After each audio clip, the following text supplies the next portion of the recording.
इंसान को डंक मारने के बाद मधुमक्खी की मौत हो जाती है, और वही मधुमक्खी जब दूसरे कोई कीड़े को काटती है तो मरती नहीं है। तो ऐसा क्यों होता है? क्या मानव शरीर में कोई ऐसा पदार्थ है जो मधुमक्खी की जान ले लेता है? तो आइए मधुमक्खियों की मौत के पीछे के इस वैज्ञानिक कारण को समझते हैं, जिसे जानकर आपका सिर चकरा जाएगा। दरअसल मधुमक्खी डंक से नहीं, बल्कि डंक के दौरान होने वाली समस्या से मरती है। सबसे पहले जानिए, जब मधुमक्खी डंक मारती है तो वह अपने शरीर में मौजूद जहर की ग्रंथि से एपिटॉक्सिन नामक जहर को मानव शरीर में दाखिल करती है। जब मधुमक्खी डंक मारती है तब मनुष्य की त्वचा मोटी होने के कारण मधुमक्खी का डंक मनुष्य के शरीर में ही फंस जाता है।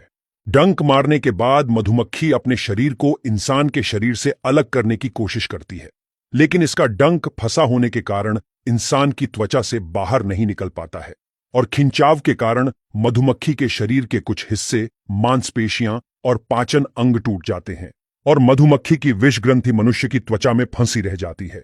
यह घटना अति सूक्ष्म सेकंड में घटित होती है, जिसे इंसान और मधुमक्खी दोनों को इसका पता नहीं चलता, और अंत में मधुमक्खी के अंग टूटने के कारण वो मर जाती है। लेकिन वही मधुमक्खी जब किसी दूसरे कीड़े को डंक मारती है तब वो नहीं मरती है। इसकी वजह यह है कि दूसरे कीड़ों की चमड़ी इंसानों की चमड़ी से पतली होती है, इसीलिए वह मधुमक्खी जीव जंतु को डंक मार के उड़ जाती है। मधुमक्खी काटती है तब इंसान के शरीर में मेलेटिन नामक टॉक्सिन दाखिल करती है। इंसान का शरीर तुरंत ही इस टॉक्सिन से बचाव करने लगता है, इसलिए जिस जगह घाव होता है वहां सूजन आ जाती है।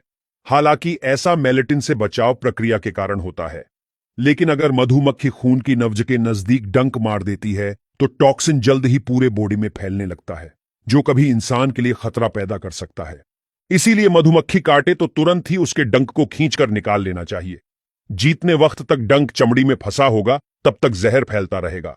हालांकि यह डंक मधुमक्खी की जहरीली ग्रंथि ही होती है, जो मधुमक्खी के बॉडी से टूटने के बाद इंसान के शरीर में जहर फैलाती रहती है।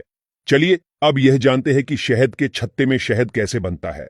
शहद के छत्ते में 3 प्रकार की मधुमक्खियां होती हैं, जैसे कि रानी मधुमक्खी, नर मधुमक्खी और श्रमिक मधुमक्खी।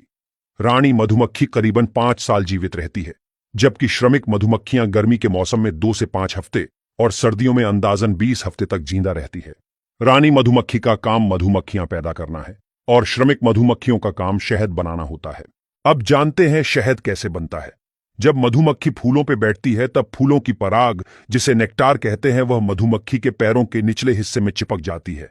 उसके पैरों पर छोटे छोटे बाल होते हैं जहां पराग चिपक जाती है। जब मधुमक्खियां छत्ते में लौट आती है तब मधुमक्खी इस नेक्टार को अपने मुंह से दूसरी और दूसरी मधुमक्खी अपने मुंह से तीसरी मधुमक्खी के मुंह में ट्रांसफर करती है। इस प्रक्रिया के दौरान नेक्टार लिक्विड जैसा पदार्थ बन जाता है और थोड़े समय बाद यह लिक्विड शहद बन जाता है। अब मधुमक्खी इस नेक्टार को मधुकोश की कोशिकाओं में जमा कर देती है और ढक देती है। इस प्रोसेस के बारे में कमेंट जरूर कीजिए।